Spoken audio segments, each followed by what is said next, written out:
কাশ্মীরের অনন্তনাগের খুব কাছেই রয়েছে মার্তণ্ড সূর্য মন্দির। অনন্তনাগ তো আমরা সবাই জানি, কারণ সেখান দিয়েই অমরনাথ যাত্রায় যেতে হয়।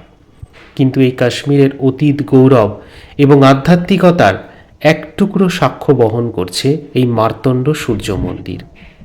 আজ ধ্বংসস্তূপ, কিন্তু এক সময় কি ছিল, কি বিশাল এলাকা নিয়ে কি সুন্দর একটি মন্দির ছিল, তা যেন আমাদের চোখে আঙুল দিয়ে দেখিয়ে দেয় এই ধ্বংসস্তূপ, এবং সাথে সাথে মনকে ভারাক্রান্তও করে তোলে।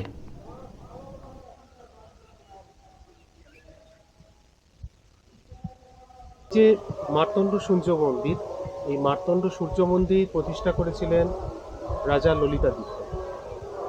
রাজা ললিতাদিত্য ছিলেন কারকোটা বংশের রাজা। কাশ্মীরের যদি আমরা রাজতরঙ্গিনী থেকে ইতিহাসটাকে নিই, তাহলে দেখব কলহন বলেছেন যে 25 থেকে 625 খ্রিস্টাব্দ অবধি গোনাডা বলে একটা বংশ ছিল, যে বংশ উচ্চবর্ণীয় হিন্দুদের দ্বারা পরিচালিত।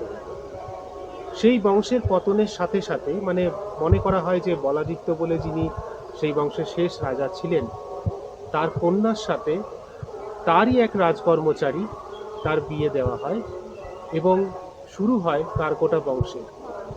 তো 625 বা 650 এরকম খ্রিস্টাব্দ থেকে শুরু করে প্রায় 855 খ্রিস্টাব্দ অবধি এই কারকোটা বংশ কাশ্মীরে রাজত্ব করেছে। তারপরে উৎপল বংশ আসে। তো সেই কারকোটা বংশের সব থেকে যিনি প্রভাবশালী রাজা ছিলেন, রাজা ললিতাদিত্য, তারই এই মার্তণ্ড সূর্য মন্দির প্রতিষ্ঠা, তার দ্বারাই এই মার্তণ্ড সূর্য মন্দির প্রতিষ্ঠা হয়েছে। এই সূর্য মন্দিরে সূর্যদেবের পাশাপাশি বিষ্ণু, গঙ্গা, যমুনা এনাদেরও কিন্তু মূর্তি পাওয়া যায়। বিষ্ণুর বিশেষ করে এখানে অনেকগুলি কিন্তু মূর্তি খোদাই করা বা পাওয়া গিয়েছে। পরবর্তীতে কালের নিয়মে তো এই মন্দির ধ্বংস হয় 1430 খ্রিস্টাব্দে, যখন এখানে ইসলামের প্রবেশ ঘটে এই মন্দির ধ্বংসপ্রাপ্ত হয়। যখন এই মন্দিরটি ছিল, সেই সময়ে কাশ্মীরের সব থেকে বড় মন্দির ছিল এই সূর্য মন্দির। এই যে মার্তণ্ড সূর্য মন্দির, এই মন্দিরটি চুনা পাথরে নির্মিত। গ্রিক এবং ভারতীয় দুই শিল্পকলারই নিদর্শন মেলে।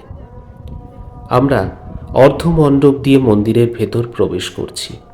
এরপর রয়েছে অন্তরাল এবং শেষে গর্ভগৃহ। এই অন্তরালে একদিকে মা গঙ্গা এবং অপরদিকে মা যমুনার মূর্তি খোদাই করা রয়েছে তাদের নিজস্ব বাহনের ওপর, অর্থাৎ কুমির এবং কচ্ছপের ওপর। এই মন্দির এই রকম ছিল না।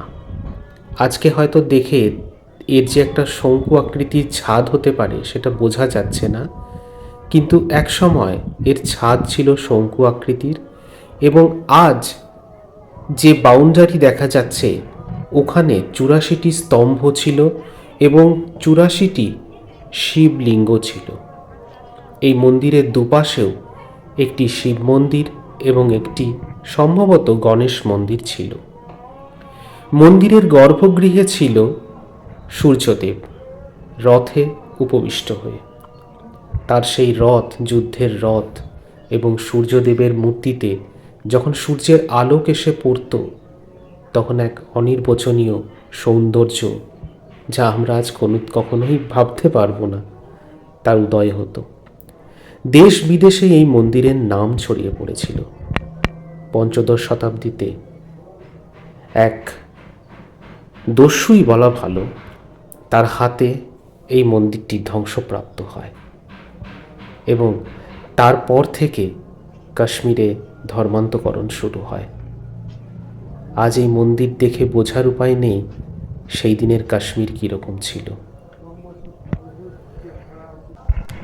সেই প্রাচীনকালেও জল নিষ্কাশন এবং সংরক্ষণ ব্যবস্থায় আমাদের দেশ কতটা উন্নত ছিল তার প্রমাণ চারদিকে থাকা এই 4টি চ্যানেল এবং মাঝখানের কুণ্ডটি। জল এখান দিয়ে বেরিয়ে এসে কুণ্ডে পড়ত এবং সংরক্ষিত হতো।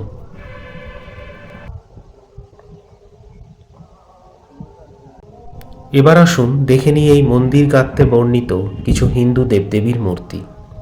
চাইলেই শব্দ ধুলোয় মিশিয়ে দেওয়া যায় না, তাই আজও কাশ্মীরের প্রাচীন ইতিহাসের কিছু সাক্ষ্য বহন করছে এই মূর্তিগুলি।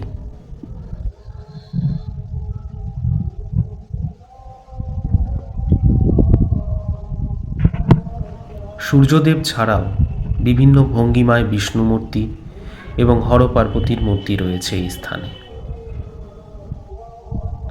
ধ্বংসস্তূপ দেখলে এমনিই মন ভারাক্রান্ত হয়, তার সাথে সেই জায়গাটা যদি হয় কাশ্মীর, যেটা একসময় আধ্যাত্মিকতার পীঠস্থান ছিল, তার বর্তমান পরিস্থিতি এবং মানুষজনকে দেখলে মনটা আরও বেশি ভারাক্রান্ত হয়ে ওঠে।